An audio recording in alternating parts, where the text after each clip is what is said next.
You have done a lot to make Ohio's roadways safe. Why is that so important to you, Governor?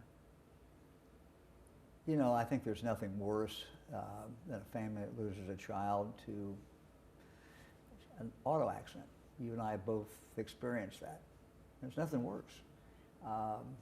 And, you know, if we can save families from suffering that loss and save those kids so those kids can grow up and can be whatever they want to be, live up to their God-given potential, that's so very, very important. And, you know, we lose too many people on the highways every year, and we certainly lose too many young people. To me, it's a mission. Fair to say it's a mission for you too? Yeah, look, it's just so very, very important. And, you know, there's certain things that we know we can do. You know, focusing on distracted driving has already saved dozens and dozens of lives. We finally got that passed, and I thank the legislature for doing it. It's made a huge difference. I thank you for the great emphasis that you put on it. There's other things that we can do, and we need to keep doing them. You and I had talked. In this state, you could just wait till you're 18 and go get your driver's license. Under the budget now, everyone 21 and under now has to take driver's ed. Driving is not a right, it's a privilege. Well, this was real progress that was in the budget, and I thank the legislature for doing it. You and I have talked before about how ridiculous it is that, you know, you can wait until you're 18, or you could wait until you're 18, and you never had to take driver's training at all. You could take the test, and then if you flunk the test, you take it the next day, and the next day, and finally you're going to pass it. So you've got people out there who have never gone through any kind of driver's training at all. And we saw that when we looked at the fatality rates. The highest fatality rate is not the 16-year-old or the 17-year-old. Highest fatality rate is the 18 and 19-year-old. And I think one of the reasons has been is so many of them never took driver's training. They waited until they turned 18, and under the old law, they didn't have to take any kind of driver's training. So this new law, I think, is going to help. It's clearly going to save a lot of lives. Obviously, you know, you got to take driver's ed. Some people are already saying, I can't afford it or whatever. I know you're addressing that too, right? Well, it is a challenge, and you know, I've wanted to do two things.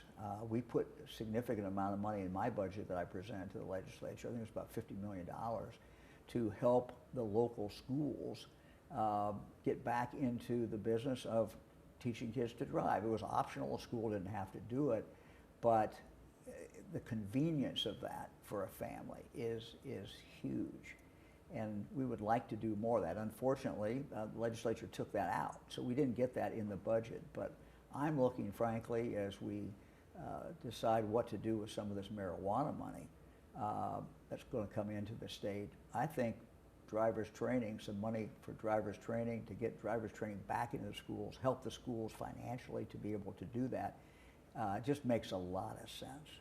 I know you're a determined man. You got, what, a little over a year and a half still in office.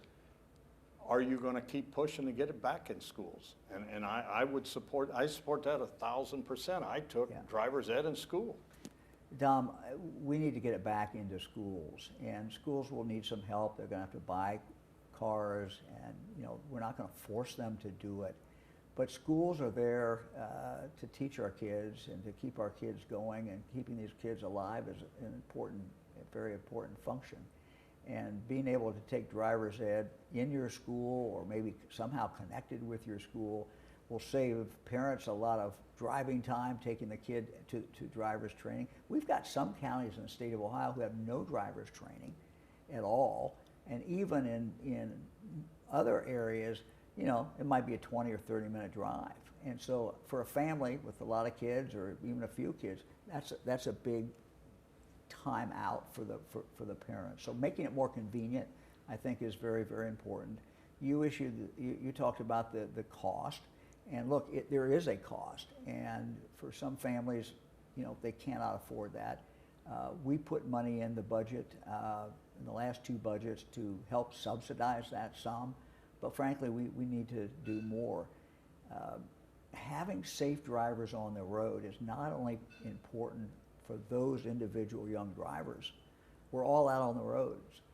And if you have a driver who does not have the training, that is not a good thing. And, you know, protecting the public, I think, is just vitally important. So we're going to have to continue to focus on how we expand drivers training. The market will take care of some of it, but frankly, some of this we're going to have to subsidize, particularly with families that cannot afford it. As I look and see everything you're doing, I mean, you're not letting up. You're going to put an emphasis on people wearing seat belts. I mean, it's common sense. Yeah. Seat belts can save your life. These, you know, when you and I talked, and we talked to the legislature about the issue of distracted driving, one of the things I said directly to the legislature is there's no time where you're going to be able to cast a vote that I will guarantee you, absolutely guarantee you, will save hundreds and hundreds of lives over the next few years.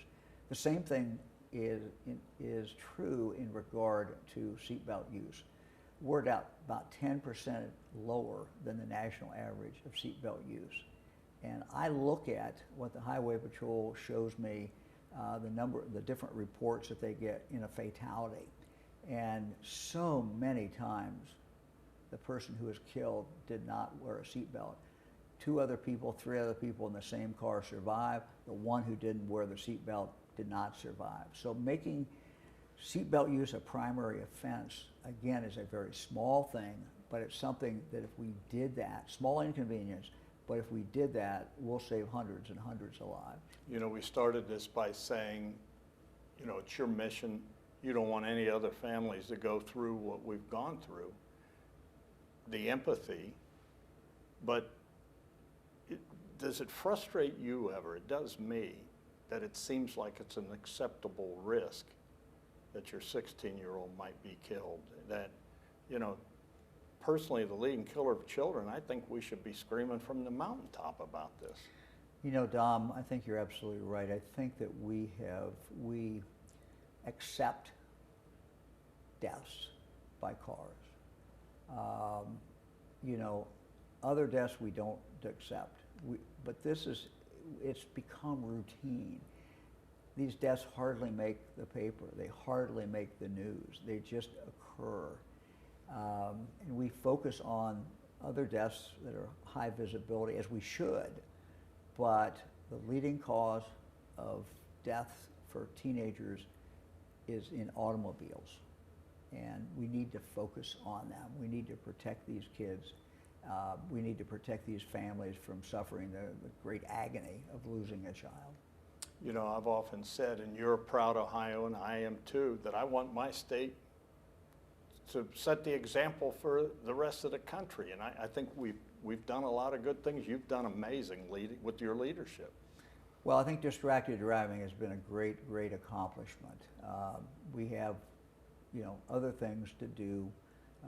The whole issue of seatbelts is very, very important. Making sure young people and older people, if they've never driven, get driver's training. That we know will make a huge, huge difference. These are things that are very important.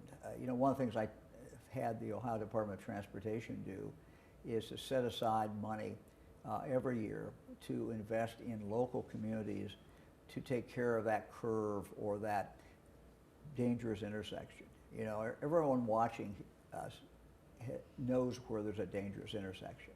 And everybody says, why don't they do something about it? And so when I became governor, I said, okay, they is now me, and we need to do something. And so we've set this money aside in every budget. We lead the nation, I think, in focused money going to help local communities deal with a curve, deal with an intersection, deal with a place that everybody knows is dangerous, but never seems to get fixed. How about as far as keeping our roadways, more initiatives? Do we have anything in the works? Yeah, we're going to continue to fix the intersections. We're going to continue to focus on. And that's a lot of money, dude. It's hundreds of millions of dollars. We lead the nation in just earmarking. We basically say, we will take this money and spend it specifically on dealing with the dangerous intersections, the curves, all the different things that people know in a local community. And we rely a lot on the local community. We talk to the county engineer, who usually knows exactly what is going on in his or her county. So we're going to continue to do that. And look, we have to do better in regard now to drivers training. We have to make it more affordable, and we have to make it more accessible, and we're going to put a lot of focus on that. I've echoed something that you said, and I agree full-heartedly. We got to change the culture. Do you feel like you've changed the culture a bit? I think we move, you know, culture trumps everything. You kind of learn that.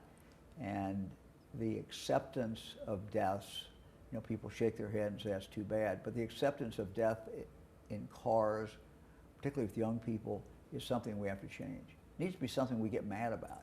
And we say, look, this should not be happening. We have to do everything we can to change this. And there are ways that we can change it. And that's what we have to do. You know, more drivers training for more young people, that will change it. That will change the results. You'll have fewer crashes. You'll have fewer deaths. I applaud everything you've done, but it's personal. It's personal. Yeah, look, it's very, very personal. And it's not just me, though. It's you, but think about all the other families who have lost someone. And every time I pick up the paper, I mean, it happens every week, or watch the news, you guys report it, you know, 16, 17, 18-year-old who was killed in an auto accident. You just think, my God, what a waste. So preventable. So preventable. We got to do better. Got to do more.